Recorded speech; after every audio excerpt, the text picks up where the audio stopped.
2002 সাল থেকে polythene shopping ব্যাগের উৎপাদন, ব্যবহার, বিপণন ও বাজারজাতকরণ আইনগতভাবে নিষিদ্ধ করা হলেও বর্তমানে তা অনেক ক্ষেত্রেই মানা হচ্ছে না।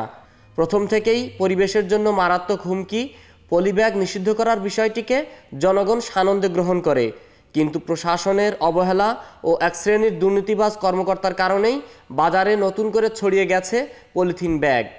ঢাকায় বিভিন্ন কাঁচা বাজার ঘুরে দেখা গেল এমনি দৃশ্য। চাল, ডাল, আলু, পেঁয়াজ, রসুন, মশলা, বিস্কিট থেকে শুরু করে কাঁচা তরিতরকারি পর্যন্ত সকল দ্রব্য কেনাবেচায় ব্যবহৃত হচ্ছে পলিথিন ব্যাগ। এটা রাস্তা ফাইছে আমার কিনি না। খাদ্যদ্রব্য ও রপ্তানিযোগ্য পণ্য প্যাকেজিংয়ের জন্য অনুমোদিত পলিব্যাগেরও অবৈধ ব্যবহার হচ্ছে বাজারগুলোতে।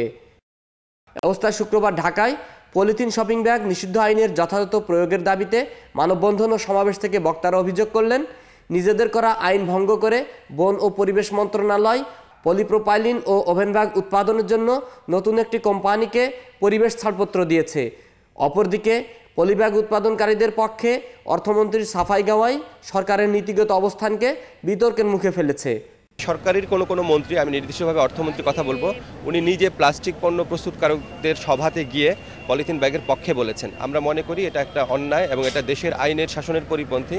দেশে একটা প্রচলিত আইন থাকতে উনি এই ধরনের বক্তব্য দিতে পারেন না এবং ওনার এই বক্তব্যের মাধ্যমে প্লাস্টিক পণ্য যারা প্রস্তুত করে, পলিথিন ব্যাগ যারা প্রস্তুত করে, তারা অত্যন্ত উৎসাহিত হয়েছে এবং তারা প্রায় প্রকাশ্যে বাজারে পলিথিন ব্যাগ বিক্রি করছে।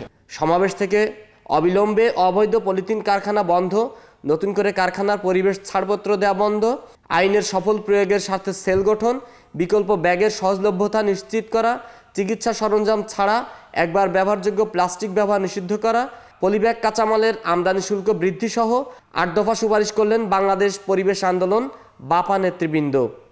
অনি আলমগীর, চ্যানেল এস, ঢাকা।